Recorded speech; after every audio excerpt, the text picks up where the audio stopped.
Hi guys, my name is Nonima Digela. Welcome to my YouTube channel. Today, I want us to talk about Advocate Mnisi and Judge Rata. What shifted, what changed? Because these days, Judge Rata Mukwahleng treats Mnisi as if it's someone he has this anger towards, or hates him, or hates his guts, or hates whatever. But there is something that is not right that is going on there. From Judge Rata making jokes with Mnisi, asking me silly questions, like those joking questions. They were like, and then something shifted. And all of this, we only saw it because we could see when Mnisi, even back then, 2023, 2024, Mnisi did not, was not a guy that keeps quiet, but it was not as, yeah, but yay, Mgomezulu died, and then Mnisi took over the case for I Choose Number One. We saw something else. As of January 2024, 2025, it became worse. This year, yes. This year, now we saw a huge shift of Advocate Mnisi and Judge Rata, always at loggerheads. We did not understand. Kanti, we haven't seen anything. Anyway, let's talk about that. Before we do that, guys, please make sure that you do not forget to like, to share, to comment. And most importantly, please make sure you are subscribed on the channel. Please make sure you are watching the videos up until the end and you are watching the ads that are coming through. When you are doing that, you are supporting this channel financially and in numbers. Thank you so much. I really appreciate you. Now, let's talk about this. In the high stakes drama of Senzo Meyiwa trial, one tension has now become impossible to ignore. A tension so sharp, so open, so unfiltered that it has turned the courtroom into a battlefield. This is the story of Judge Rata Mukwahleng and his apparent hatred for Advocate Mnisi, because that's what he is showing us. We can't exactly be saying he hates him like that, but I don't know, of lack of a better word, I would say he hates him because the way he behaves, the way he gets so annoyed, so angry, so triggered when Mnisi is concerned. Wow. Wow, wow, wow, wow. It begins with a pattern anyone watching this trial closely has seen again and again. The tone that he uses when he speaks to Mnisi, the interruptions when Mnisi is speaking. He does it with all defense lawyers, but when it comes to Mnisi, it's more of exaggerated. It's on the extreme level. It's on the extreme level when it comes to Mnisi. The lecturing, the lecturing, the public humiliation. It's way we thought he was worse when it comes to Mshololo.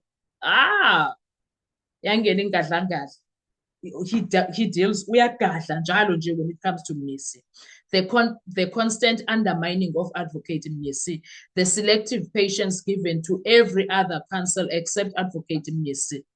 In fact, he's way too patient, way too lenient when it comes to defense matters. When it comes to state matters, you will never hear him calling out Baloyi whatsoever, whenever, no matter how wrong Baloyi can do. He will never call him out.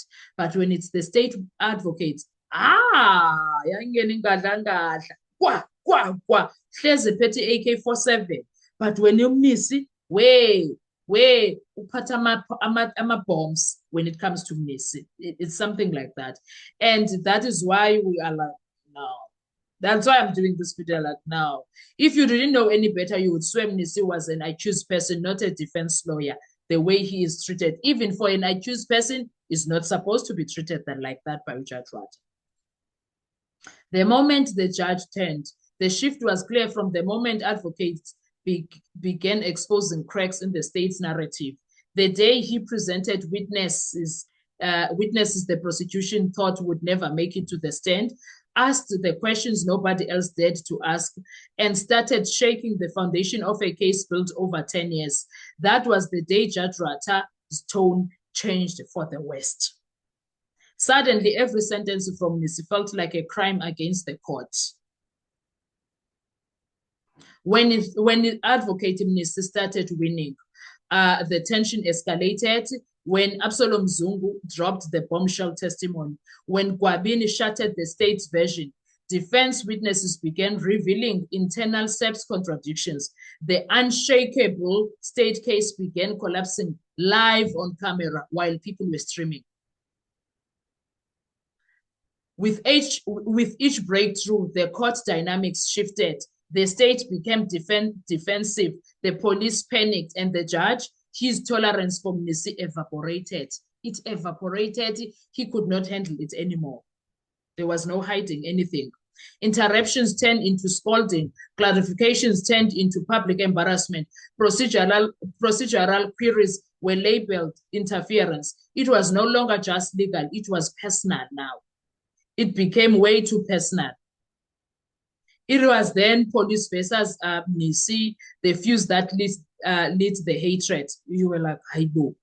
And one other thing that we must also remember, Judge Ratta holds Didier Gininda to high standards. Gininda will never do no wrong. Baloyi will never do no wrong. Baloyi will never lie. Baloyi will never cheat his way. Baloyi will never jeopardize his career. Gininda is a senior police officer. Gininda, hey, the list is endless. The reverence that he holds for Baloyi and Gininda is unmatched. The breaking point came when Advocate Mnisi stood his ground against SAPS. He demanded recordings during the questioning of Gwabini's friends. Yes, he did that. Transparency about who authorized their removal. Legal protection for individuals being taken away without lawyers. Their rights to be read before police touch them. And for that, the police accused him of interfering with their business. No corruption, no obstruction of justice, no misconduct, but interfering because he insisted the police follow the law.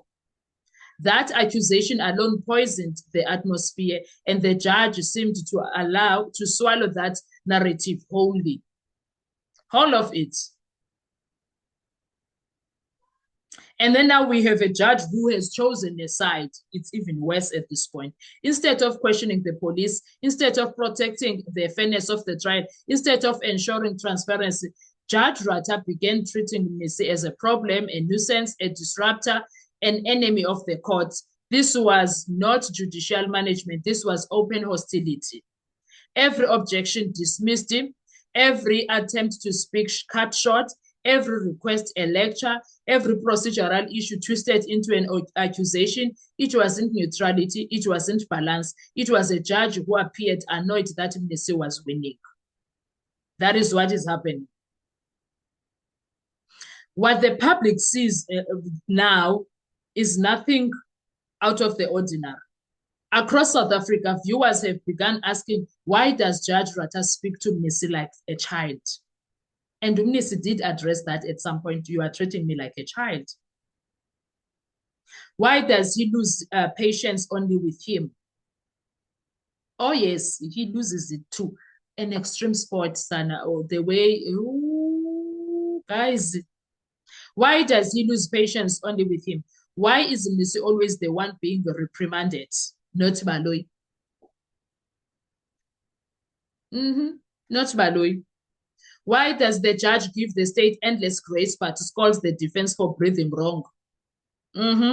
People see it, they feel it, they talk about it because it's no longer subtle, it's visible, it's loud, and it's on record. The things that he says to the defense lawyers, especially Mnisi.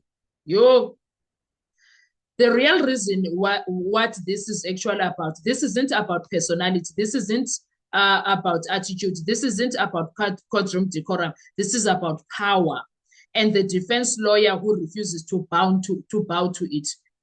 That is what it is about. Judge Ratta appears irritated by Mnisi because he doesn't fear the bench. He doesn't let police bully witnesses. He doesn't allow shortcuts or shorthand justice. He insists on full legal compliance, and he is systematically dismantling the state case or the state version. It is the oldest story in the courtroom. The system hates the lawyer who exposes the system. That is exactly what we are dealing with here. Problems. Yes. And guess what? The clock is ticking. As the trial continues, one truth becomes clearer. Advocate Mnisi is not the problem. He is the threat. He is the triple threat. He's not the problem. a threat to lies, a threat to shortcuts, a threat to fabricated narratives, a threat to anyone who thought this trial would go exactly as planned. And a judge's has visible hostility that is simply the system reacting because its walls are collapsing. That's what we are dealing with here. That's the problem that we have. Judge Ratha versus Mnisi, the hatred exposed. I don't even think that he sees or understands that the way he treats Mnisi is exposed. The way he can't stand Mnisi.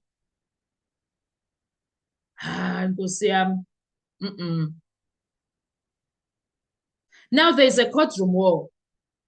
Judge Ratha's hostility towards Mnisi. And it's unmasked, it's live on national television.